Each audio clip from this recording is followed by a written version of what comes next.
Theoretically, we are free to select the kind of person we love. We might have chosen someone else. We're not being forced into a relationship by social convention or matchmaking or dynastic imperatives. But in reality, our choice of lover is probably a lot less free than we imagine. Some very real constraints around whom we can love and feel properly attracted to come from a place we might not think to look, our childhoods. Our psychological history strongly predisposes us to fall for only certain types of people. We love along grooves formed in childhood. We look for people who in many ways recreate the feelings of love we knew when we were small. The problem is that the love we imbibed in childhood was unlikely to have been made up simply of generosity, tenderness, and kindness. Given the way the world is, love was liable to have come entwined with certain painful aspects. A feeling of not being quite good enough, a love for a parent who was fragile or depressed, a sense that one could never be fully vulnerable around a caregiver. This predisposes us to look in adulthood for partners who won't necessarily simply be kind to us, but who will, most importantly, feel familiar, which can be a subtly but importantly different thing. We may be constrained to look away from prospective candidates because they don't satisfy a yearning for the complexities that we associate with love. We may describe someone as not sexy or boring, when in truth we mean unlikely to make me suffer in the way I need to suffer in order to feel that love is real. It's common to advise people who are drawn to tricky candidates simply to leave them and find someone more wholesome. This is both theoretically appealing and often practically impossible.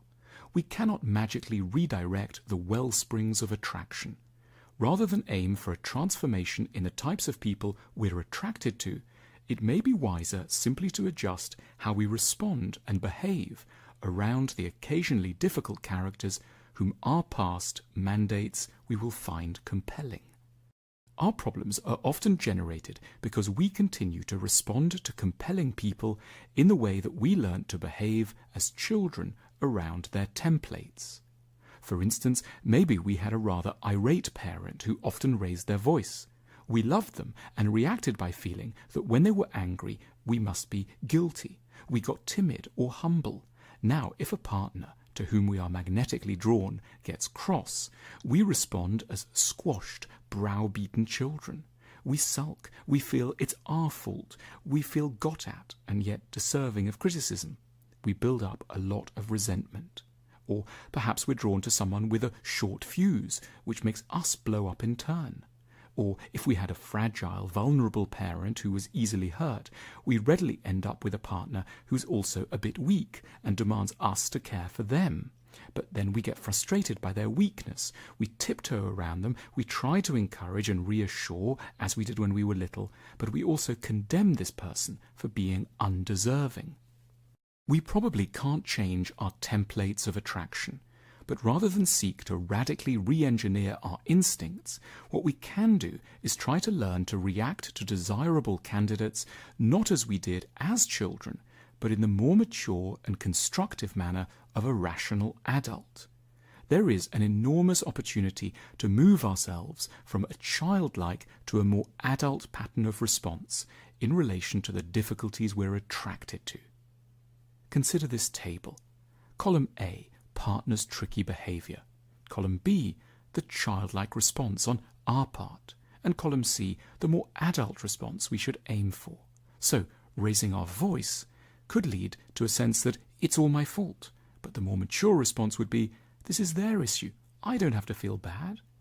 Or, if the partner is rather patronizing, the childlike response might be, I'm so stupid. But the more adult response would be, there are lots of kinds of intelligence and mine is fine. And so on. Take a moment to look at the chart.